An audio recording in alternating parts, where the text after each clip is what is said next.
There's been a lot of big news about the bot lately and some very deep misunderstandings from people outside the industry, people without expertise, people who do not know what they're talking about, but seem to have an awful lot of funding to say the wrong things.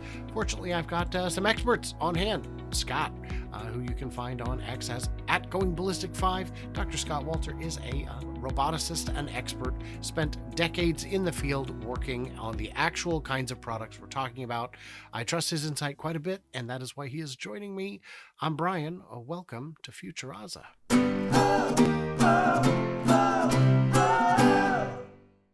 So, Brian, I thought you said you were bringing an expert on. I was just listening to the intro and it's like, I was wondering who was the expert? He canceled. What's going on? He canceled at the last minute. Because I'm like one of those guys that pitched in. I don't know what I'm talking about. So let's go ahead and see. Interestingly, we've got a couple of pretty goofy ones here. There was, I'll share this one instead first. This was an interesting one. Troy had tweeted out, there are a lot of overly optimistic fans who think Optimus is about to enter volume production, but it's just not true. It'll take another 5 to 10 years of development before it can even be considered for commercial use. To which I said, I mean, my gosh, that's crazy. Now, I don't get to see Troy's posts. He has blocked me. He's blocked a whole lot of people. Anyone who pushes back, really. But what is your take on this? Okay, don't listen to Tesla. Okay, or the Tesla fans, but listen to the other humanoid bot manufacturers and their timelines. Okay. So we know that Agility has already set up a factory in Portland that will be producing up to 10,000 bots a year. That is their plan. Okay. We already know that a lot of the Chinese bot manufacturers are already expecting to produce, some of them have already produced over 100 bots like last year. And this year looking to scale that up to be a little bit higher, anywhere from 500 to 1,000, and maybe 10x it again. If you listen to the interview we had with Suzanne Gildert of Sanctuary about 2 months ago, she was talking about that, the scaling is going to be kind of like 10x up till 2030, which means by 2030, either the industry as a whole or individual manufacturers will be making close to 1 million bots a year. That's 2030, okay? And that's not 10 years away, and that means they're going to be scaling up. We've already heard from 1X talking about the same importance of needing to scale now, because there's only so much you can do in simulation. There's a certain amount you need of real world data. And all of them are saying you need a minimum of at least 100 bots. Okay. Absolute minimum of 100 bots to be able to do it. More than likely, you'd like to have a fleet of close to 1,000. And once you get that, you can start scaling. They're all moving that way. Now, Tesla has the advantage that they have already been hiring manufacturing engineers for precisely this reason. And we already saw kudos come from Milan Kovac to the manufacturing team for producing the dozen or so Gen 2 bots that we saw in that video. So we know they're already scaling up a little bit, and it's not going to be much longer before, they could easily hit 100 by the end of this year. And I'm pretty sure they would then be about 1,000 next year. And the others will be there as well. They're going to be on that order, north of 100, maybe around 1,000, because it's really not as hard to mass produce these things as people would think. You need a little bit of patience and you need a little bit of capital to do it. And that could be the biggest problem. If it's costing you $200,000 a bot, it's pretty hard to scale up to 1,000. But if you're design locked, you'll get ready to do that.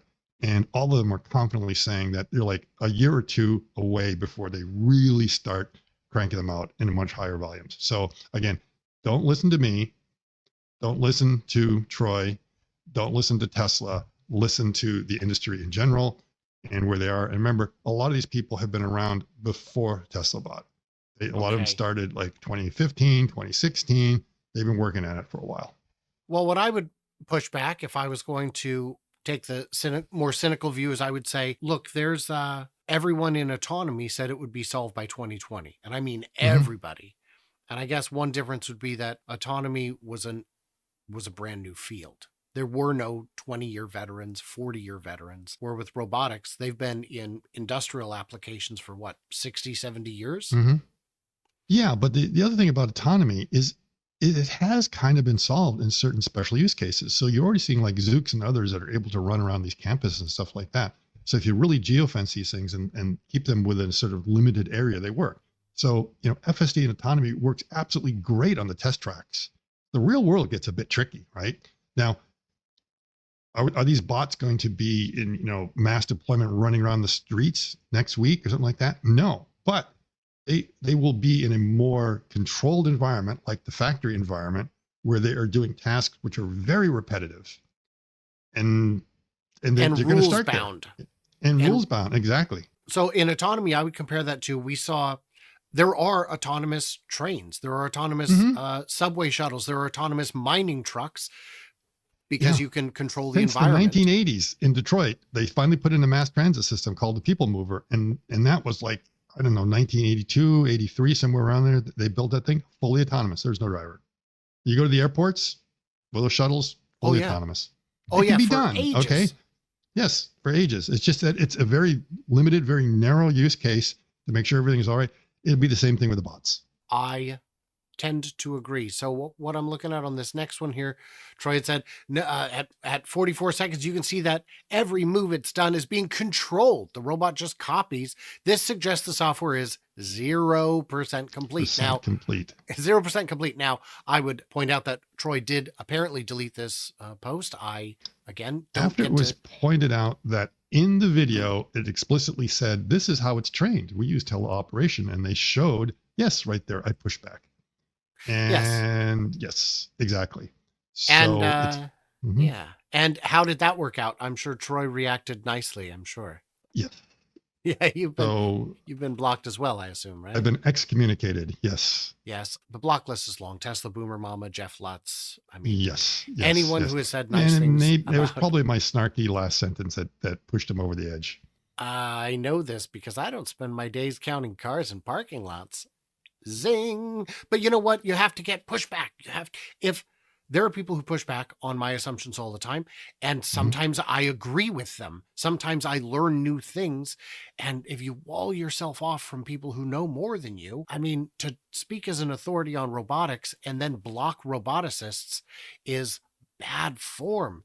Yeah. And yes, you did So, point out, Brian, have you ever heard my predictions of quarterly productions? I have not. And why is that, Scott? Because I have absolutely no idea. I really, because I can go by a gut and say, well, what was it last quarter? Oh, I'll add 10, 15% because, everyone is saying that that's what the growth rate is. And I'm like way off. I mean, I'm off like 50,000 or something like that. I have Right. absolutely no idea. It's not my area of expertise. And partly, I have an idea how it'd be done. You have a spreadsheet, you get the data in there, but there's still more methodology to it. So I do not claim to be an expert when it comes to production numbers. However, Brian, when it comes to production numbers, you're pretty darn good at it, aren't you? I am very good at it. I am so Troy brags that he's within 2.2% on average over the previous 13 quarters, not counting this most recent one when he just Mhm. when he missed by like 6, 7, 8, 7%, I think. I don't always do delivery numbers. I only do them when I have confidence. I do production numbers every quarter, and I've missed by more than 2.2%, I think, once, because it's my bread and butter. It's what I do. I don't do earnings per share because I've tried to model it and found that my models are unsuccessful. Maybe that's how EPS models work, that they're always going to have noise in them, but I'm not going to publish something I don't have confidence in. I don't go outside my area of expertise. I've tried to in non-published things where I would just make my estimates, and I look back and say, good thing I didn't publish anything because this would have been garbage. I get it. The days of counting cars is the interest is waning, and he's trying to diversify, but the hostility, I still get people saying, yeah, but I'm a Patreon of his, and I follow all the comments in all the posts, and nobody says anything bad. Yeah, he's blocked anyone who He's points blocked out anyone. Yeah. Yeah. Yeah. that, and I mean, I've had, when he blocked me and I posted about it, I had people saying, I just discovered I've been blocked as well. I don't know what's going on. Well, you probably said something nice about someone else, and that it's a business thing, and it's unfortunate that it has to be that way. So what I would say on this, though, is I do not have the competence to say how complete something is. I do not. Hmm. On bot, if you said give me a guess, I'd say between 20 and 60% trained would be my guess. But that's a very wide range, and I'm telling you it's a guess. But I can tell you there are two bands of numbers that I would not call it done. 0 to 5% and 95 Mm-hmm. to 100% are the two Yes. numbers that I would rule out. Mm-hmm. Absolutely. 1%, 0% is not a statement of opinion.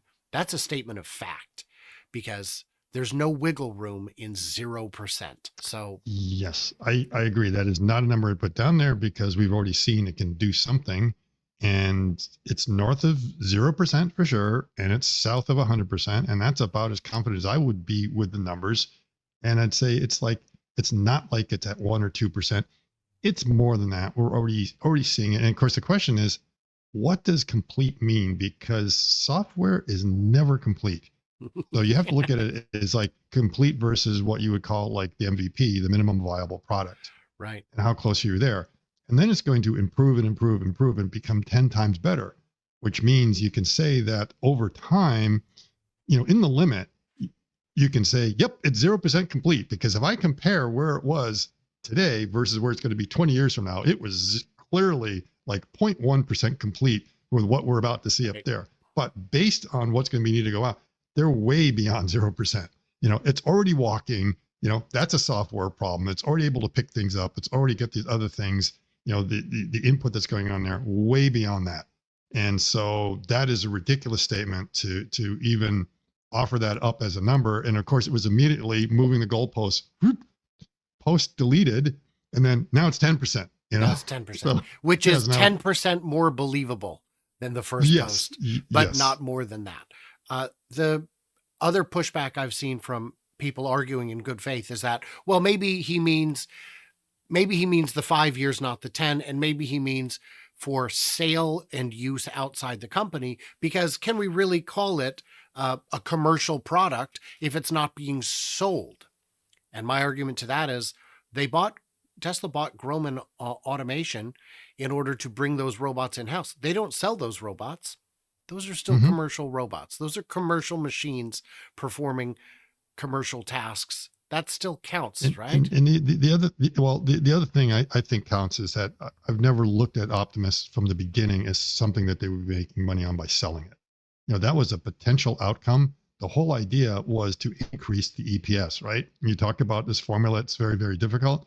If they're driving labor costs down and doing, improved quality and everything else, then that means their margins go up. That's where the money is made. So you don't have to sell it to actually increase the share value of Tesla. So I don't care if it's not ready for prime time to be sold outside. If it's actually in the factory and doing useful work, then as far as I'm concerned, that's when you say you've reached that point. And again, useful work means it's actually able to do a shift that a normal human operator would be able to do with the same kind of quality or better, with the same cost structure and everything else. And then at that point, as far as I'm concerned, you're locked to your MVP.